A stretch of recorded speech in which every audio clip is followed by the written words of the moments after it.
All right, there we go. Welcome to the Hip Hop Hustle podcast. I'm with a fantastic artist. I've been excited about this guest for a little while now. MPR Riche Rich. You're making absolute waves in hip hop, and I've been listening to your album, the album that dropped in 2018. I think it was. Remind me what it was called. I'm horrible with names, but it was like mail something with mailbox. Like I've just been literally having it in the background. The mailman.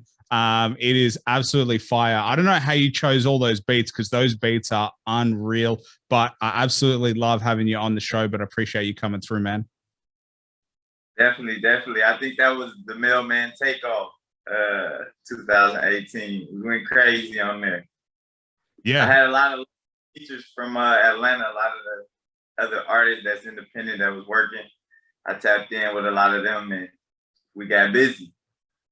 Well, I mean, how did you develop your ear for the sound? Because it felt like, that album was like sonically, because I've said before, like my big critique on some, trappy artists is they don't choose interesting beats. They're using the same beats that everybody else has, but you chose really interesting beats. You've got really interesting instrumentals. Like, so how did you work on that of like, all right, this is what I want for the vision of the album? Yeah, it kind of came together pretty organically because what I like to do when I'm doing features with people, I like to work on my craft when I'm doing a feature, right? So I kind of let them kind of go in a certain area and when we're picking the beats, it's like, okay, what y'all kind of like? Because I always feel like I'm gonna jump on whatever and kill it. That's just because that's how I feel about my music. So I'm like, y'all kind of pick which angle y'all want to go in because I want y'all to be as comfortable as possible so that it comes out how we want it to come out because I'm very versatile. I can pretty much jump and get on anything and make it sound good because it's my thought process that brings it together at the end of the day. So that's kind of how it came together. Each individual and different people that was on there, they kind of put their thought to what they thought as well. And I kind of meshed it in and was like, okay, y'all got 2 or 3 beats to choose from and we'll go from there. And we picked which one was the best one. And that's just how it came about. Well, how is it working with other artists? Like, do you find that like you prefer being by yourself, or like how do you find working with somebody else? Because I'm sure like I can see already, like even when I look at you, like you're extremely creative and you're strong in what you want to do. But how do you find having to compromise with others and being like, okay, this is your vision, this is my vision. How do we make it work? When it comes to that, I like working with other artists. A lot of the times when you're working with other independents, you're trying to find like the equilibrium of where they kind of what they see and what they're trying to make happen or accomplish within their career. A lot of the times, the guys or the girls that are doing it, they don't have like a whole system around them, So a lot of times I'm trying to tell them as well, like, hey, educate yourself, think about this, move like this, because the people only respect the business. Get however you want to put it, the music is a part of it, but it's the smallest part of it. The business is what's really controlling how it's being done, only because that's how people are going to hear you. That's how you're going to get the right photographers, the right videographers, the right engineers, the right producers, because of the business. And as long as you stick to the business aspect, I can pretty much work with anybody. And that be the main thing. It's like, I keep it 100 with them and tell them like, yo, it's no reason to even get in this room with me or get in the booth with me if we're not gonna keep it business and it's not gonna make sense because nothing sells itself. I don't care how good the music is. If you're not promoting and marketing and putting it out there for people to hear it, it doesn't matter because no one's hearing it. Just because my mom or my cousin or my brother or my dad or their friend hears it, that's not what I do music for. I do it for the world to hear it. So I'm always big on like sticking to the mentality of keeping the business up front so that everybody knows like if we're gonna do this, we're going to do this for real. We're not just going to do it and this song sits somewhere and nobody never heard of it. So that's kind of where I'm at with it. So when did you realize that it was about the business, not about necessarily the music? Like, the music helps, like, let's not get it twisted. Like, we're not saying the music doesn't help, but when did you realize that the business was essentially the fundamental part of being successful? Probably after my first mixtape in about 2014, 2015 area, I started to realize that when I jumped in it, there was a lot of people doing music, but I would notice levels, and it's levels to independence, level to A-list, it's level to B-list, it's level to C-list. And I would notice what made someone stick out more, what made someone be heard more. And that's when I started realizing, like, oh, it's the business. A lot of the independent artists doesn't understand that it's the business because there's no one educating them or coaching them to do that. And I'm gonna be honest, for myself, I was on YouTube all the time looking for what can take or what situation can get an artist signed. In the beginning, that's all that I thought that I wanted. I was like, yo, I want to get signed because I wanted someone to support me and what I believed in. So I was like, that's the only way. And then once I started learning the business, about a year in, year and a half, it was like, I could probably do this independently. And as long as I know the same thing that the labels know or close to what they know, and the more you keep educating yourself, the closer you get to exactly what they're doing, then you start understanding, like, oh, it's just particularly a business at the end of the day. A lot of the guys aren't that successful. They aren't doing it because they're just great at what they do when it comes to singing or rapping or harmonizing or whatever it is. It's because of the business behind them and how they're promoting and marketing and pushing it out to the world. Because the same way we listen to the radio or anything else and we hear that song 30 times in one day, if it was garbage or not, it's 30 times in one day, you're gonna know that song. You know what I'm saying? So that would kind of make me understand, like, nah, it's just all business at the end of the day.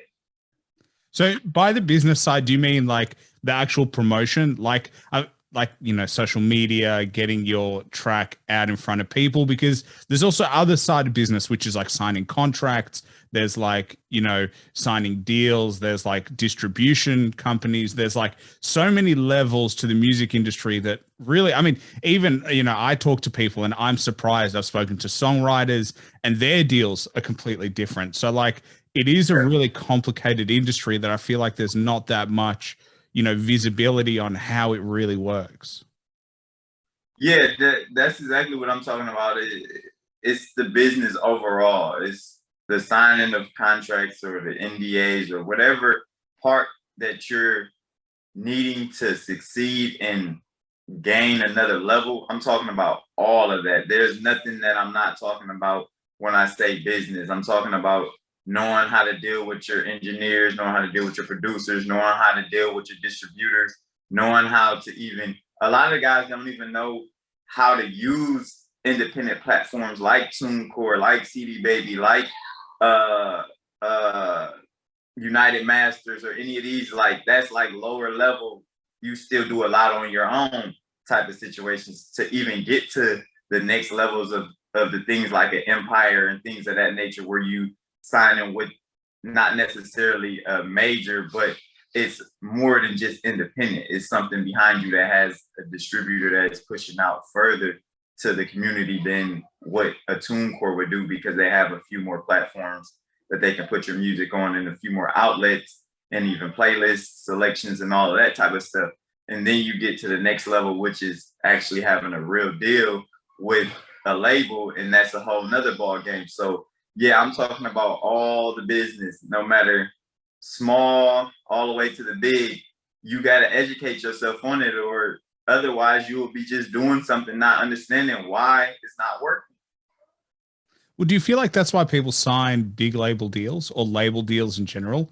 Because they don't want to put in the effort to learn it all. Because it's overwhelming. And you deal with a lot of people who are well versed in it. Like you're dealing with people in the industry for 10, 20 years who they've been dealing with these situations time and time again. And then when you're trying to find your way, they're like, you know, you get overwhelmed by the fact that, you know, it is complex. But do you feel like that's why people look for deals? They go, you know what, it is easier if I sign to a label because then they'll do it all for me. I just got to make sure the music is good. Yeah, that's exactly why I think people sign deals, because they don't want to deal with the whole education part or the whole learning phase or the whole business aspect of what it takes to be a recording artist. You know what I'm saying? So it's like their mind state is how it was when I first jumped into music. It was like, yo, I just want to get a deal. I feel like I got the capability of putting out good music. And when you're not trying to educate yourself on that level, it does make sense. I tell a lot of people being independent is not for everybody, because it's really not. I know a lot of guys that they could be around me all day, and us being independent is two different worlds, because they won't sit down and take the time to learn certain things and take the time to understand certain aspects of the game that you gotta know if you're gonna be independent. So to them, it's a lot easier to go ahead and take a deal. You know what I'm saying? It's just like if we use cars, for example, it's a lot easier to drive an automatic car than it is to drive a stick shift. Do they both go the same distance, the same speed? All of those things still work the same, but did you want to educate yourself to learn how to manually drive so that you're saying, I can jump in any car? Or are you just going to be limited to saying, I got to get in this and it got to drive this way, automatic drive? You know, you don't have to think about a lot of stuff. And I think that's what the game is set up the same way. It's like a lot of people don't like to think. If you're not a big thinker or you don't want to control the narrative, then hey, sign a deal and they'll make it easy. But do you want the end result of what was easy? And a lot of times you hear oh, my deal was bad, all this was bad, I didn't know this, I didn't know that. Well, why didn't you know? You had the same 24 hours to figure out what it was you were signing, what it was you was getting into, how the money was going, how you were going to spend the money. They're not thinking about nothing. And then when it's too late, now everybody got their thinking cap on. But it's like, look, you didn't already took a bad situation and got yourself in a bad situation because you didn't do the one thing that I do, is research, educate myself, put the time in. You know, everybody wanted so quick. We in this popcorn era. It's like, oh, I gotta get right so quick, and I gotta be a superstar, and but you don't understand what comes with being a superstar. You don't understand the pressure. You don't understand the money it takes. You don't understand none of the aspects of it. And then you get 2-3 years into your deal and you realizing like, oh, what am I supposed to do? Now your money ain't right. Now your music, you realizing that it ain't just your music. You realizing it's the business. You realizing that the people necessarily weren't just for you because they had their eyes on the prize of the situation, which is their label or their situation to keep it going. The artists change up every year, every other year, or whatever, you know what I'm saying, that particular label is choosing to do with the artist, because they're realizing that the artist starts wanting to get educated after the fact, and then they're all discombobulated because they're like, this doesn't make any sense. But it didn't make sense the day you signed. If it didn't make sense 2 years from now, you know what I'm saying? But they don't want to educate themselves, man. That's what I think the major thing is. And lawyer up, like seriously, get a lawyer. I know, right? So I did a law degree. I know that I wouldn't be able to read a contract. I wouldn't understand it. That's what you get a lawyer for. Like that's part of it. Like get a good lawyer to make sure that you don't sign a shitty deal. Don't just go in there and go, oh, yeah, use the gold pen and then sign it. And then of course it's going to be a shitty deal because it's like a show. They're playing you. They're showing you like they're selling. That's what they're doing. They're selling you as the artist. They're like, let me get you off market. Let's put you on my books so that I control your music. And then that's why you see people die and they get shelved. Their careers go nowhere for 5 years, and everyone's like, what happened? And it's because the label owns your music and you signed a shit deal. Yeah. And they may have signed you for something different than what you thought you got signed for. You know, some people are getting signed to stop them from taking a market that they may have an artist in that market already, and they're thinking you're direct competition. So they may be signing you to be a writer for this person, or to not let you take their shine. It's so many different things of why this stuff is happening, that everybody's just not educating themselves. And like you said, they don't want to get a lawyer. And even if you don't want to get a lawyer, you don't even want to bring somebody that understands simple words. To them, they're simple, but to you, as the one coming in and don't understand it, it's, like I know it, the terminology is crazy, but it's simple to the people who understand it because they are educated in that terminology, or they wouldn't be putting it on the paper themselves. But if they're going to put it on the paper, that means they're educated in it. They know what they're saying. They know what they're doing. That's the game. If they know it, then that's how they win. If it was for you to just win, then all right, if that's what you want to think, Yeah. And I mean, this is life. Like, it's not even just music, it's life. It's like, educate yourself. Like, you don't have to go to school as much. Like, this is going to come across bad, but I feel like these days you can educate yourself outside of school. These days we have the internet, we've got, libraries, you've got books, you've got so many resources at your disposal. So the excuse for not wanting to learn whatever it is that you're interested in, there's no excuse anymore because you've got access to it. So now it's just whether, are you lazy or not? Are you motivated? Do you actually want to get what you say you want to get? Or are you just making excuses?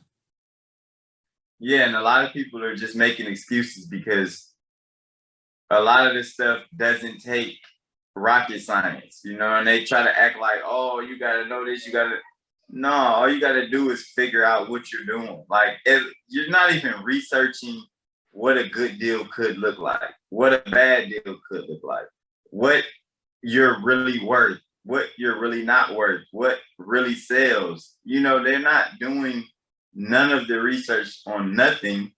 All they're doing is trying to stay in the lab making music. It's like, we're just talking about this part of it, but it happens like that with life. Like we said, you could get a job at Walmart and be a cashier for 30 years if you choose to not educate yourself and not progress. It's like, don't you want to figure out what the other roles do?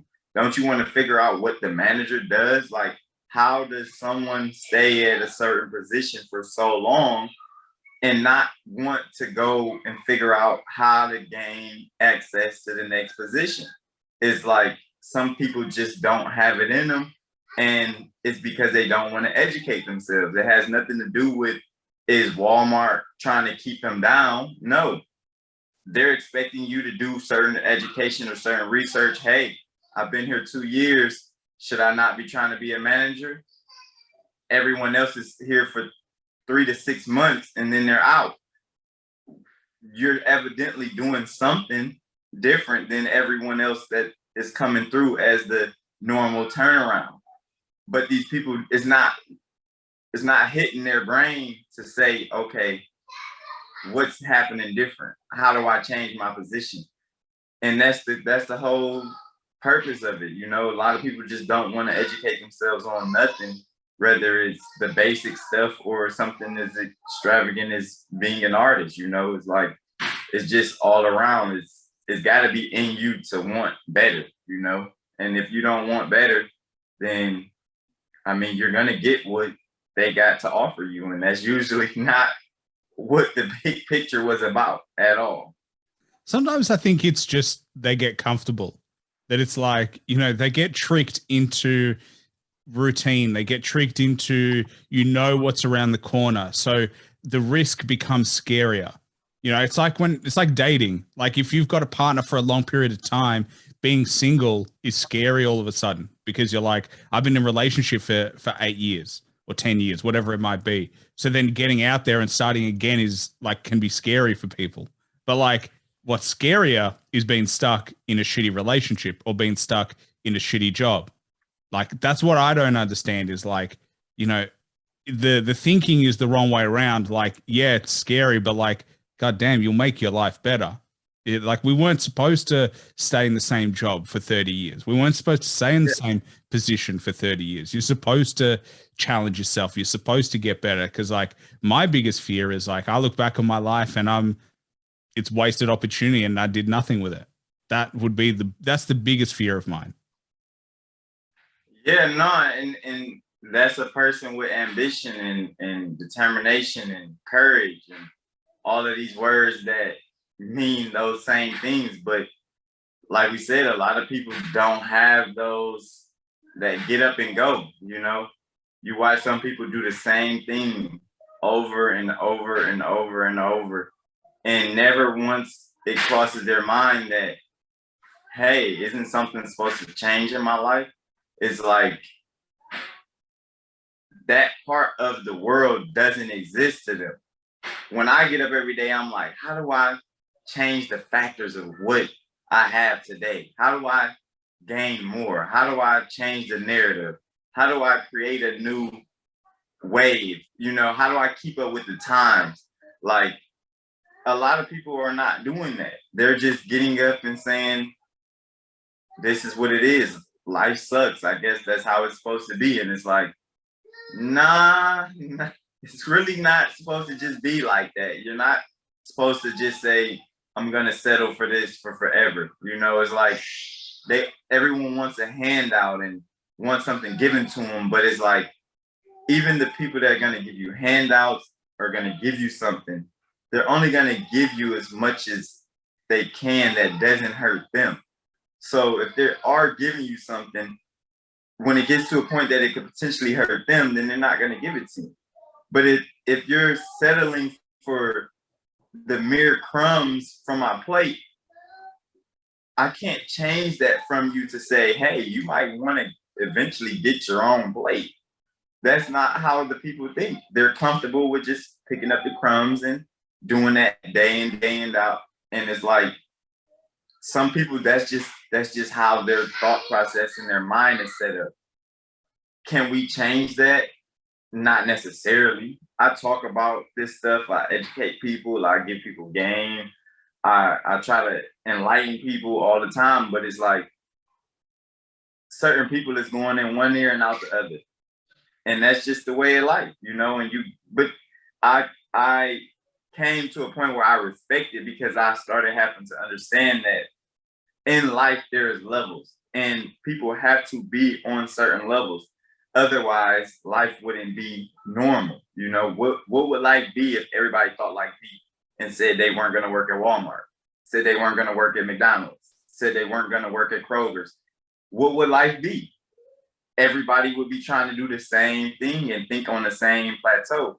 But there's no way for that to happen and life to exist the way it does, because how would I be able to go shop at these places? How would I be able to hang with a different mind state of person? How would I be able to relate to the world differently? How could I think to get higher if there was no one higher than me? So that's just the way of life. Yeah, I tend to agree. And, everyone has their place, but I think it's about like, you can have your place for a certain period of time. Like, we all started from the bottom. Like I used to work at a place called La Prochetta. It was like an Italian restaurant, $10 an hour, cash in hand, like 0 tips. Like you start from the bottom, but over time you should be working your way up, even if it's internally within the business. You don't want to be like, you know what I mean? Like you don't want to be a waiter forever, or I have those roles are admirable because you're on your feet and you deal with people, and like, goddamn, I would never want to go back to doing it. But at the same time, I feel like when people stop themselves from doing the next thing. They're just doing themselves a disservice. It's like a entry-level role. You can make a living off it. You can also make a living off going up in your career or doing something else. So I feel like there's a bit of give and take. You don't need to just like that attitude of like that we need servers, so I'll be a server is like a strange attitude to me.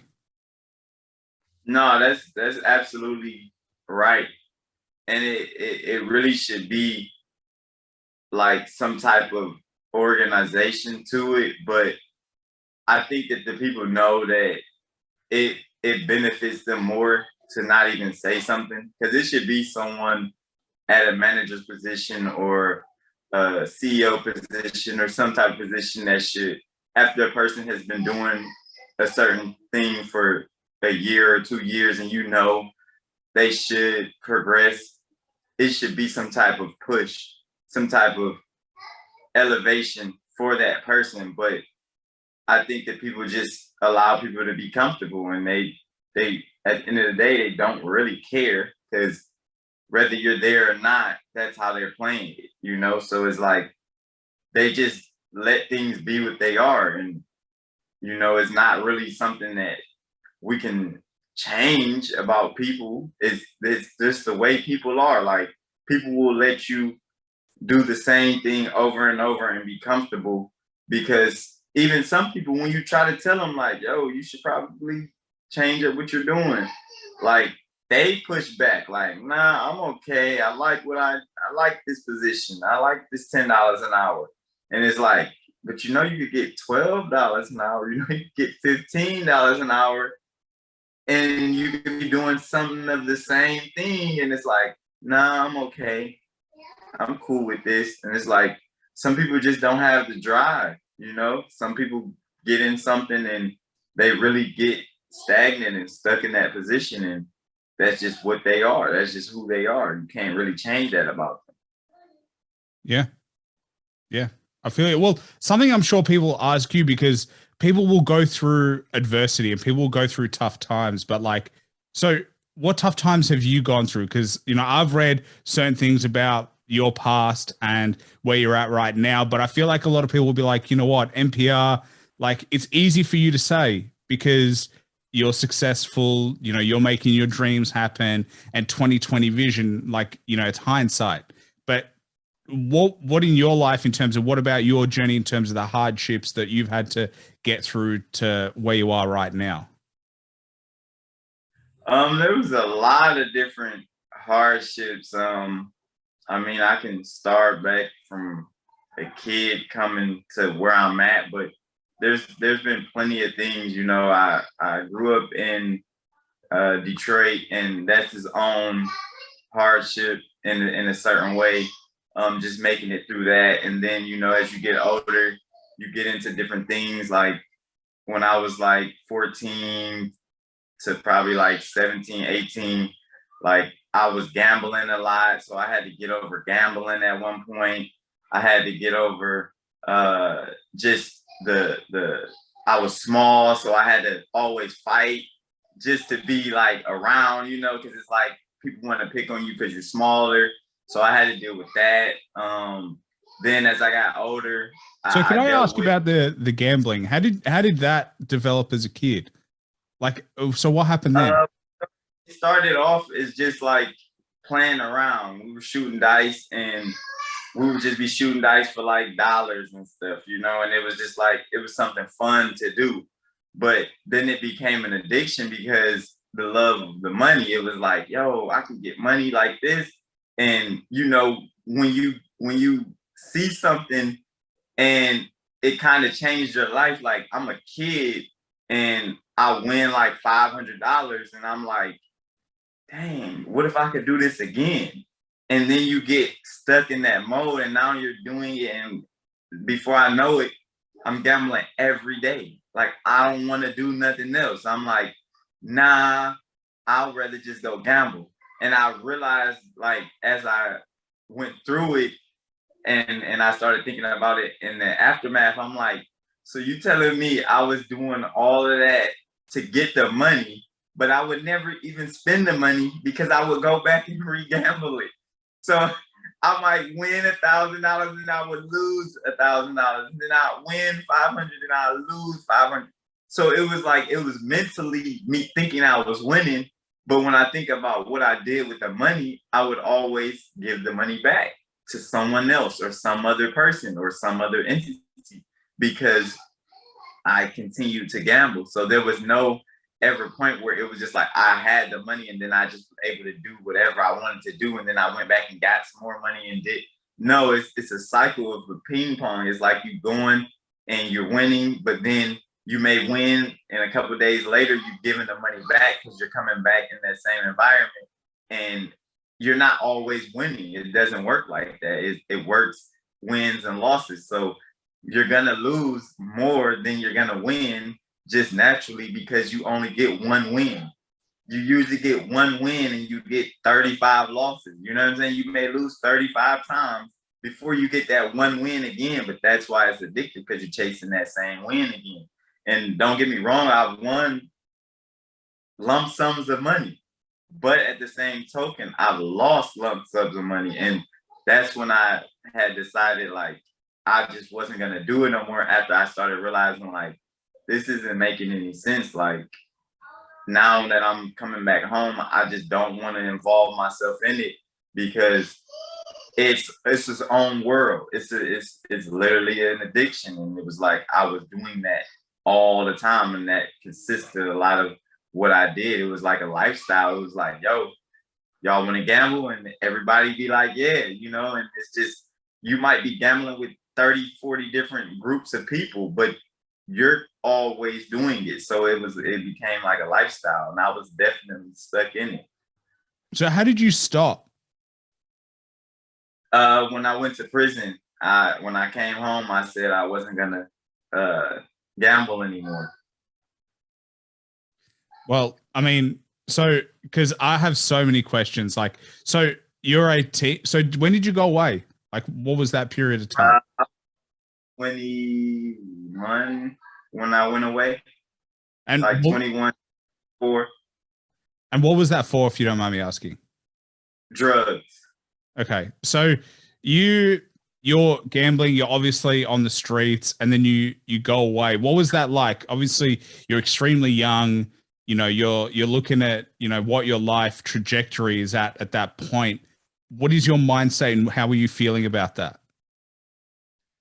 During that time, well, it's a whole story to that. Like, I went to the military in that same area. Like, I went to prison in the military. So I was in the military and I got caught up and I went to prison. But even during that time, I was still gambling as well. So in my mind, like, I just always thought that it wasn't gonna happen that way. I always thought like I just would never go. You know, it's like you don't see that as a realistic thing because you're like, nah, I'm not doing nothing to harm nobody, or I'm not doing it in that aspect. So I didn't think that was even the route that I was gonna go. And it led me to that. And then when I got in there, I had the time to think about a lot of things. So I got to think about whether I was gonna be, hey, can you stop that? I was like, dang,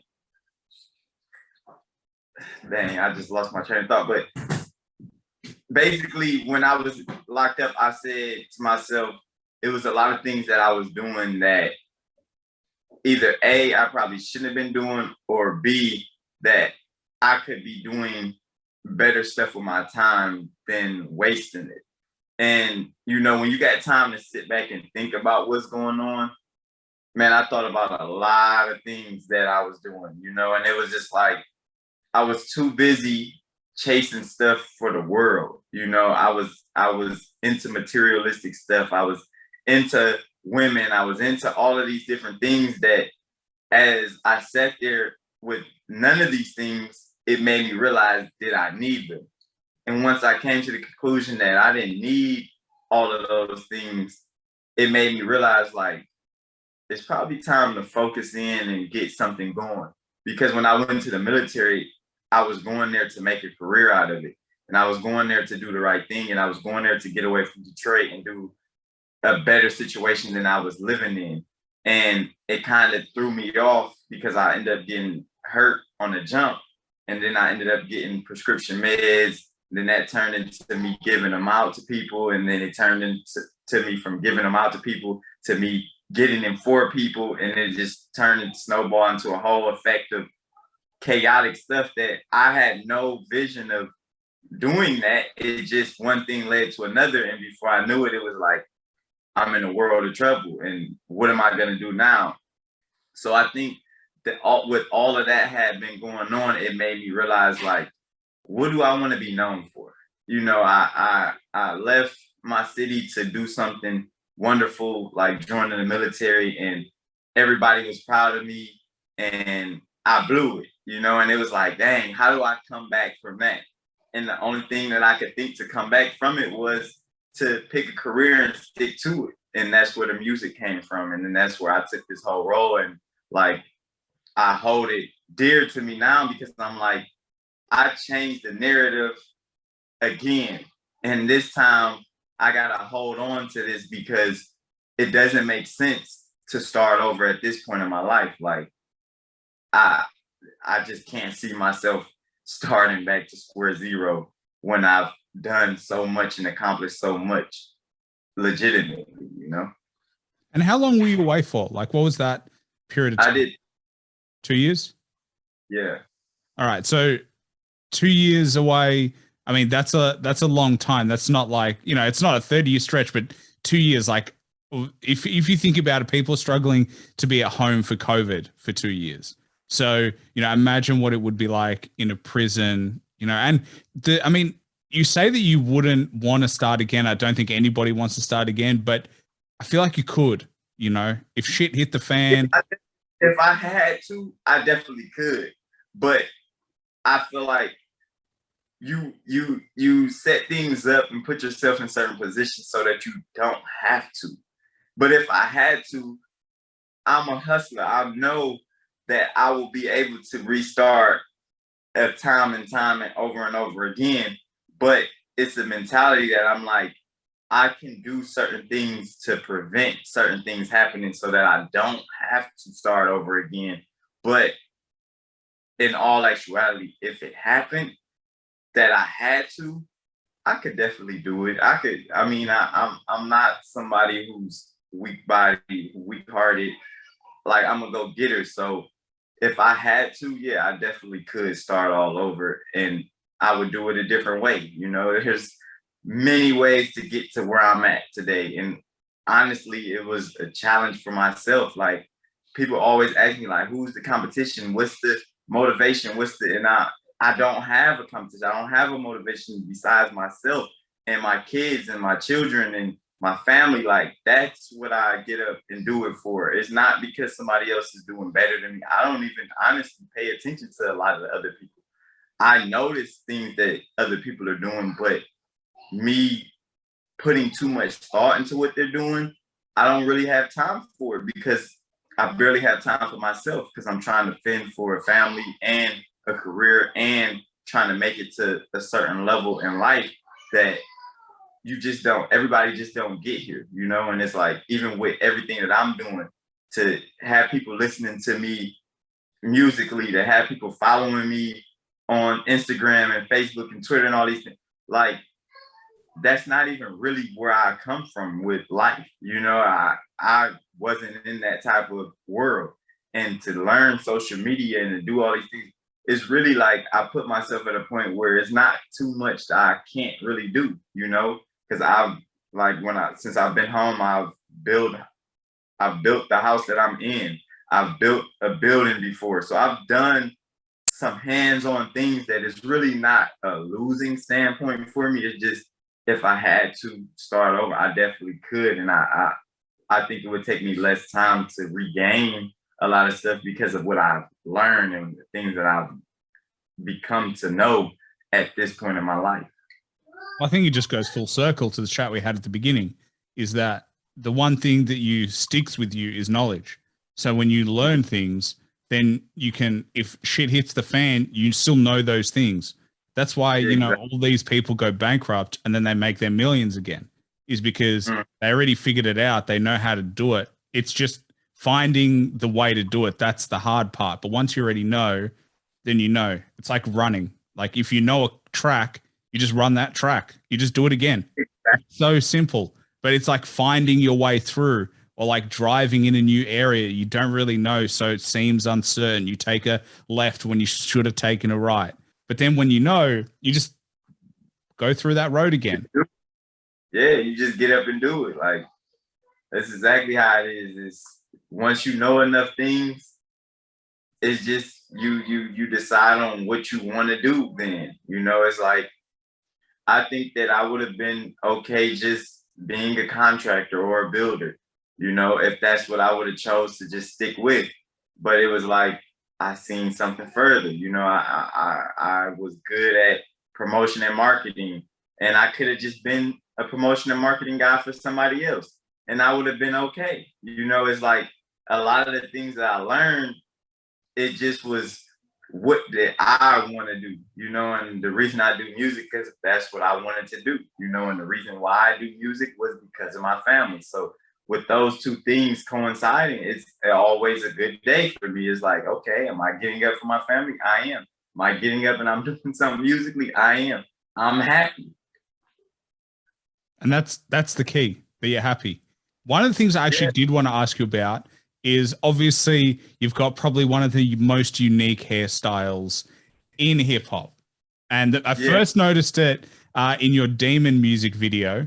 Is that where it spawned from? Because you've obviously maintained it. And to be honest, it looks like a lot of effort to maintain. But talk to me about the hair, because there's no missing it. Like, I'm sure people, like, they might not even, you know, 100% recognize your face, and then they see the hair and they're like, oh, that's MPR, 1,000%. Yeah, no, the hairstyle derived back in 2018. And in 2018, my hair was a lot shorter. And what happened was the word the GOAT was going, that's when the GOAT was big. It's like everybody wants to be the GOAT. Everybody wants to be the GOAT. And I was sitting there thinking, like, how do I show these people that I really am the GOAT?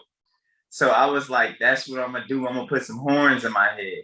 Now, when I did that, a lot of people was like, the devil or a Satanist or all of this stuff. And it was like, it sparked the interest to people. And that's what made me realize, like, all I have to do is keep doing it. And now, whether they're doing it and looking at it negative or they're looking at it positive, it showed me that I couldn't walk past a person without them seeing me. That's what intrigued me about it. I'm a marketing person. I'm a promotional person. So when I seen that, it was like, oh, this is a no-brainer. And then everybody else would tell me all the time, like, oh, that hairstyle is crazy. You should do that all the time. And it took time because it was like, okay, I had a little phase, probably like 2019, where I wasn't wearing it as much. And then it was like, people would be like, yo, bro, you should wear that every day. Like, because it's a signature. It's like, if somebody sees that, they be crazy not to think something or say something to you or to notice you. I can't walk nowhere, whether I'm in Walmart, whether I'm in the mall, whether I'm in the airport, no matter where I go, at least 2 to 3 times a day, someone's actually going to speak to me because they're like, that hairstyle is crazy. I've never seen it. It's so different. And then you got to think all the impressions that I'm probably getting of people that's not even saying anything to me, they're still looking. Whether they know or not, you can't walk past me and not see me. This just is, it's impossible. But if I had my hair the opposite way with it down to the back and just normal, you could possibly miss me. But if I want to be known by the world, what better standpoint than this? I don't think nobody can miss it. If I'm in front of you, if I'm walking past you, if I catch your eye from the mirror side, you see me. And that's all that it's about. Did enough people see me and notice who I am? That turns the wheels to who is he? What does he do? A lot of people don't even know what I do. They just are like, you definitely don't do nothing regular. So what do you do? And then that sparks a conversation. It's like, oh, I do music. And then they're like, oh, okay, how can I find you? How can I look you up? And then one thing leads to another, and it's like, it's an explosion. I love that. It's like, yeah, it's clear you don't have you don't have a regular job. Like, I Yeah. love the people like, I know normal, and this is not what I see at a bank. Yeah. It's so funny because I'm a funny type of person. So I tell people all the time when they ask, like, what do you do? I'm like, oh, I work at Walmart or I work at McDonald's. They're like, bro, they must come to that McDonald's all the time because there's no way you work there and somebody's not coming back just to see you. Like, You see the hairnet I have to wear. yeah, it's like it's a crazy thing. It's like there's only a few things you could do wearing this hairstyle. You know, it's like you do something outside of anything normal.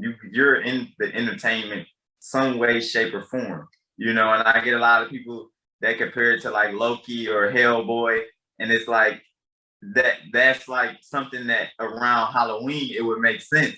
But it's like you see me in February, you know I'm not wearing no costume. This is not a costume. It's like this is what I do. And that's what gets everybody's attention. And it's a conversational piece. And if you can have something that's a conversational piece that's you, I mean, that's why people wear all the jewelry. That's why people wear all these fancy clothes. That's why people drive the car they drive. That's why people live the place they live, to have a conversation piece. I'm a walking conversation piece. How do I lose? And to be fair, I would have to talk to you. Like, I'm definitely one of these people who I'm like, I got to talk to this guy. I got to figure out what's happening. Like, I just got to, because I met a guy recently who had his eyeballs tattooed. And I'm like, I just got to speak to him. I just got to figure out what's his story. An amazing guy. He was a tattoo artist. I forget his name, but like, it's just one of these things. It's like humans are so like interested in something that's a little bit different. Like I would be like, yeah, this guy for sure I got to talk to.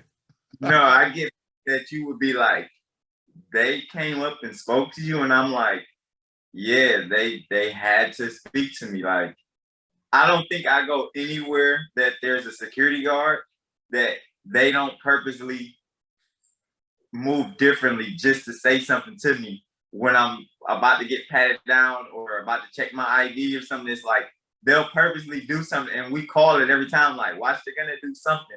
And they always do something to have that extra little bit of conversation just to be like, yo, that's a crazy hairstyle. Like, I've never seen nothing like that, you know. And that's somebody who they gotta talk to you anyway because they gotta ask you for your ID. But it's like they come up with some crazy scenarios all the time of why they can have an extra little bit of conversation. And I'm like, I knew you were gonna do it already. So it's just funny to me to watch the different things that they come up with just to have that extra conversation to be like, yo, you killed that. Or that was a crazy hairstyle. Like, I've never seen that. But I don't see anybody with it. You know what I'm saying? So it's like when I do see somebody with it, it's because usually they know me or they know something about me, and then they'll tag me or say something about it, or it's somebody in the same area and their hairstylist is doing it because they see me at some event or seen me somewhere. And it's like, it's just funny to me because I'm like, I know that this is just it's just crazy. The average person cannot wear this hairstyle. So you only got a select few people that would do it anyway. Yeah, number one, they can't pull it off, and number two, they never would even try. Like, Exactly. you know what I mean? And do you know what? For anyone who hasn't seen MPR's hair, but like, it's got colors through it. It looks like horns. Like, legitimately, it looks like the texture of like what ram's horns or goat's horns would look like. So if you haven't seen it, Google it. I feel like the audio version of this, people will be like, what the fuck are they talking about? Go Google it. Exactly. Trust me. No, and I was just telling my wife, I was like, I have to get some PR work out there that just says something about the artist with the horns, because I know a bunch of people be trying to look me up, and they're gotta be looking up, like, if you don't know my name, you would type in like the guy with the horns or the artist with the horns. Like, that has to be out there, and I have to have a picture that pops up, because I know a bunch of people are trying to figure that out. I'm always in the airport, I'm always at the mall, I'm always in different stores, and I know people are looking and trying to be like, how do I figure out who this person is? Because you know how you see somebody, even if you see an artist that you may know, and you try to regulate something to them, and it's like, what do you remember about him? If somebody's explaining me, they're gonna say, you know, the guy with the horns. You don't know who I'm talking about? You know what we need? We need a fan of yours to start like a tribute page, like a fan page, and it should be called The Guy with the Horns. So that if anyone finds it, and then he just tags you in all the posts, so that if anyone finds it, it's easy to. So that's our takeaway message. Someone start The Guy with the Horns fan page, because this will really help. It will. It will. Because people are definitely trying to look it up. I know they are, because I see people all the time trying to figure out. And it's so funny. So many people take pictures of me and try to be like sneaky. But I mean, you know, I'm already watching it because I know what's going on. So it's like I watch people always try to act like they're doing something else or looking on their phone, but I can tell the angle of their phone. I'm like, this is hilarious that people some people are scared to say something to you. But then I get a lot of people that'll walk up to me like, I gotta take a picture of you. Like, I need to take this picture. Like, this is crazy. My kids will love it, or my husband will love it, or my wife will love it. Like, people will literally stop me and be like, I have to take this picture. Like, and I'm like, cool, yeah, because I'm already so used to it that I'm like, all right, go ahead. But so many people do it, but I watch so many people try to act like they're not doing it. And I'm like, it's funny because you could have just said, let me take a picture. Do you ever throw a pose? Like, do you ever throw a pose knowing that they're secretly trying to do it? Like, if it was me, I wouldn't be able to help myself. I'd throw a pose. And so they know I got him. I got you. I see you.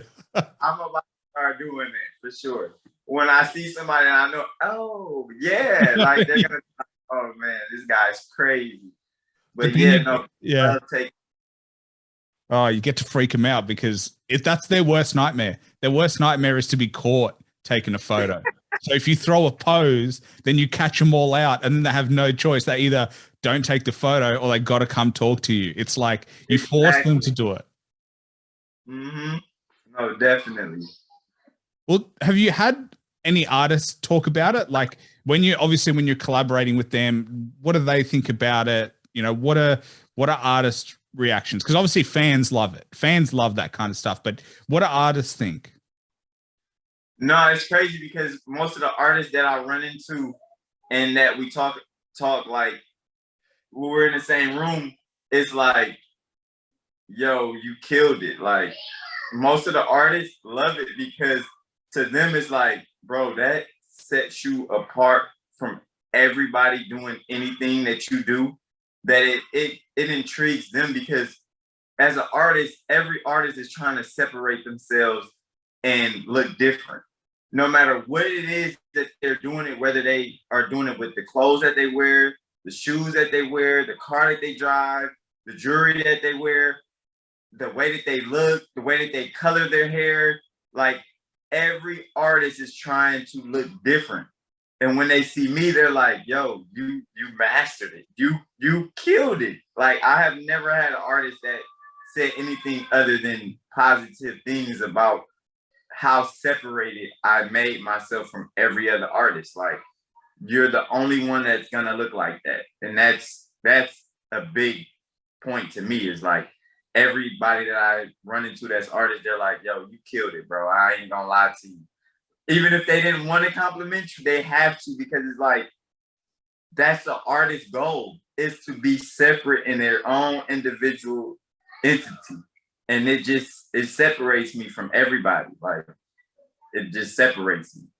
Well, it's game recognizes game. They know, like, you just know it intuitively. Like, okay, like you just know, like, Even if they don't like you, even if whatever it is, they got to recognize that, you know what, I should have done something like that. Now they got to find the next thing, the new thing. But hey, man, it's Exactly. clearly working.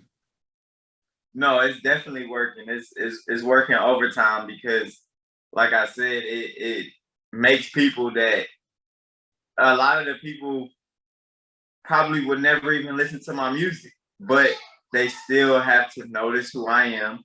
They still have to speak to me, and a lot of people follow me and will go to my Instagram. They may not go there for the music. You know, they're just checking out the lifestyle. Like, how does this guy move around his day-to-day life? And that intrigues so many more people than even the music. It's like my song that's out now is probably my biggest song that everybody's picking up on. But before that, people was intrigued because of the lifestyle and the hairstyle and everything else. So it's like when you look at the fans and the following and the different people that I network with, it's not just a musical standpoint. It's like you can tell that these other people, a lot of these other people are just influencers and people in different realms of life that it's like it's a whole lifestyle that they're into versus it's just the music, you know? Well, what's interesting is I actually had this conversation with one of my friends the other day, and he's on YouTube and stuff like that. But we realized, and he said that like when you go big, you don't choose why. You can either lean into it or you can fight it. And there are some people who, you know, they're set on being like, I only want to be famous or I only want to be successful because of my music. And so they won't lean into this and they won't use it as a way of like pushing the career forward. Whereas I feel like you've done the opposite where you're like, oh shit, I found the fire. Now I know the music needs to jump off on that. Like I'm producing good music, but there's no point. Like you could have just gone, oh, I don't like this, get rid of the hairstyle and go listen to my music. But instead you're like, nah, lean into it. That's what people find interesting and they'll find you music as a result of it. Exactly. Because it's the conversational piece, it's making everybody intrigued about how does the music even sound. If they realize that I do music, it's like it was more important to gain the people than to have the perfect song. And it was like I always knew the perfect song would eventually come. Something's gonna catch the wave because every song isn't a hit, you know, and then you got your top hits. Most of your top hits are written by somebody else. You know what I'm saying? So it's like eventually something's going to pick up. It was just a timing thing. And I feel like because I understood marketing and promotion, it made it a lot easier for me to keep pushing forward because I was always gaining new traction based off of what I knew how to put out there into the world versus if it was just a record, you know, and that could have made it go up and then back down because some people are not seen past their music. You know, it's like if you're only known for that song, then that's the only thing people are gonna talk to you about. But when it comes to me, it's like they're liking the lifestyle, they're liking the hairstyle, they're liking the personality, they're liking the conversation, they're liking the music, they're liking my family. Now I got all these different type of people that are watching for different type of things. The longevity is much greater than, oh, he just blew up off of a song. It's like, no, the song is giving them the reason that he's a musician, but the lifestyle and the hairstyle and the family and everything else is why we even like the guy, because he's moving like that. I get a lot of people that are like, bro, I know a lot of people that would have never like shown their family or been so relationship like as they're trying to climb up because the industry tries to make it like you're supposed to be for everybody, anybody's supposed to think, the women's supposed to think they can just attach to you. It's this demeanor that they put out there that I've disregarded all that and was like, nah, they're gonna accept me for my family and what I'm coming with and how I'm coming. And to most people, they're like, bro, it doesn't work like that, you know, and they're seeing it work with me and they're like, oh, that's crazy because most people would never do it that way. Yeah, I agree. I think, you know, multiple avenues of income, multiple avenues of success, that's the key to success is like don't just rely on one thing. But you did mention just a slide of like, people writing for you. How do you feel about, because in hip hop, it's like almost a little bit taboo to have, ghostwriters, people write lyrics for you, a part of the skill set of being an artist, of being a rapper is coming up with your own bars. But how do you feel about, ghostwriters? How do you feel about people in a room collaborating, going, you know what, let's write this? And then obviously the artist is the one performing. How do you feel about that dynamic?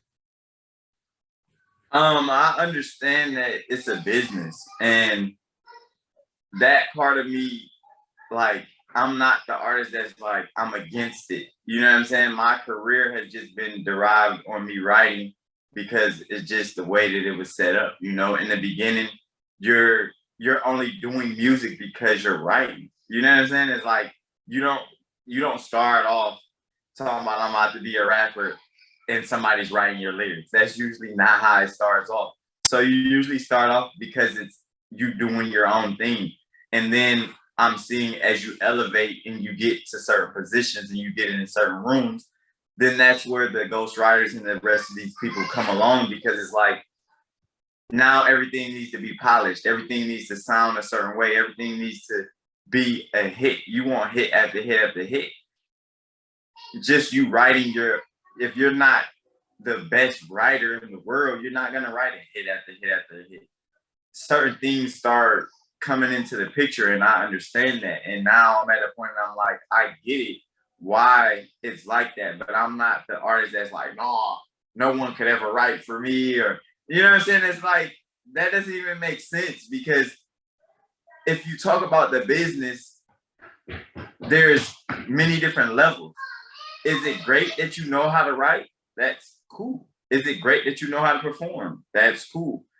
Everybody's not good at everything. It would be like me saying I'm gonna shoot my own video, I'm gonna produce my own records, I'm gonna engineer my own beats. It's like some people are like that, but I'm not like that. I'm like, let's get the job done, let's get the mission accomplished, let's get the goal across.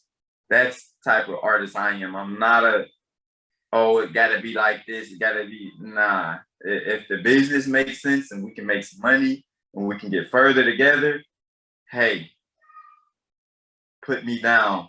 Let's work. Well, also there are some people, like you said, who their skill set is writing, but their skills are not performing. So they have a career now because they can write good tracks, or they can write good songs. Whereas before they would never have a career, because if it's all like, I got to do it, then your skill set is never used. It's never needed. But like literally out of the top 10 artists right now, 9 of them have people writing for them. It's just how it is. You don't have the time. Like when you're coming up, you've got the time to write. You've got the time to do all these things. But then when you've got, media performances, you got to, go to all these shows, you got to, be on social media. It's different. You're at a different level. You just don't have the time to sit there for 2 years and just write in a lab. You just don't have that time. So I understand that part is like, it's business, like you said. Yeah, it's a whole different ball game once you get into the higher parts of what's going on. It's like no one expects you to have the time to, like, that's just crazy. How would I have the time to be in the studio 24/7, be with my family 24/7, have my personal time, do social media, go places, have a life? Like, you're not gonna have the time. So you're not gonna come out with song after song, and it's not gonna be as creative and as the best of what it is. Once the ball gets rolling like that, you gotta assume that there's other things that gotta come in to help you, because you don't have the time, and you don't have the time to be your own photographer, your own cameraman, your own engineer. You don't have the time to be your own security. There's levels, and if you respect the levels, you respect the levels. The average consumer don't understand what's really going on, but the people in the business, they get it because they're moving and shaking in the business. All the other stuff is up for debate, but the reality is there's a whole business to it. Well, I think it's the romanticism of like, old school hip hop. Like when you grow up on hip hop, when you're coming up as a kid, like you're like, oh, these bars are amazing. Like you look at people like Biggie and you're like, and those types of people, and you're literally like, they wrote their own shit. But that's a different era of music. Like at that time, that's like, 20 years ago, it's coming up to close to 30 years ago. It's a different era of music. The things that you had to do back then are not the things you got to do right now to stay successful. So it's like, I get like, sometimes I feel like fans just need to just kind of accept that music is evolving, and because it's getting more complicated and there's so much more competition, you got to do what you got to do to stay at the top, because otherwise it's just the next person. If it was just the best lyrics, then it's just the person who can come out with the best lyrics, but it's way more than that.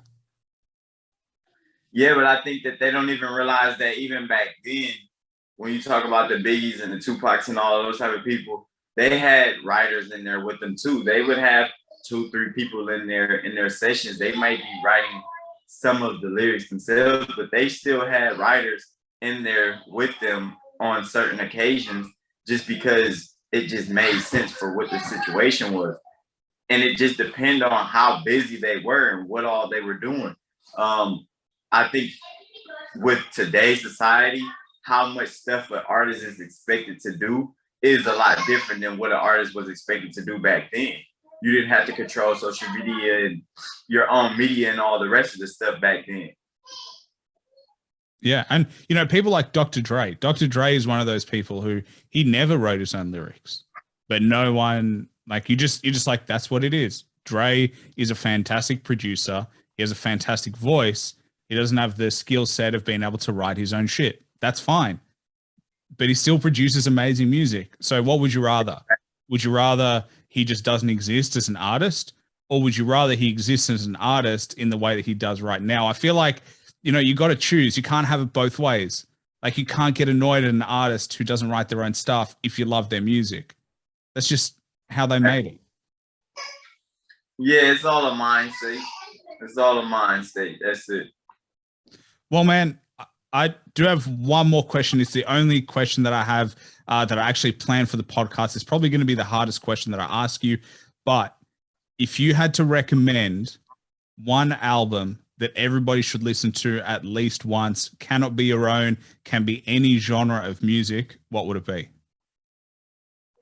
That everybody should listen to at least once? Yeah, to get an appreciation of. Probably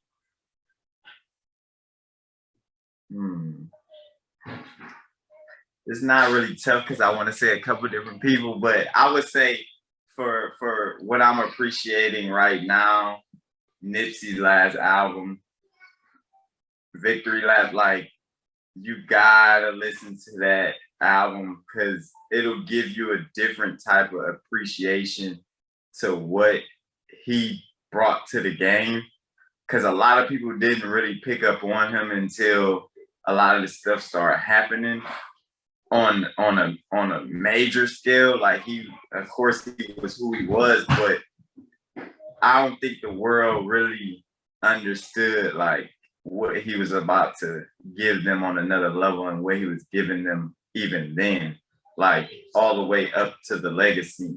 His whole, like, I did research and understood like way more.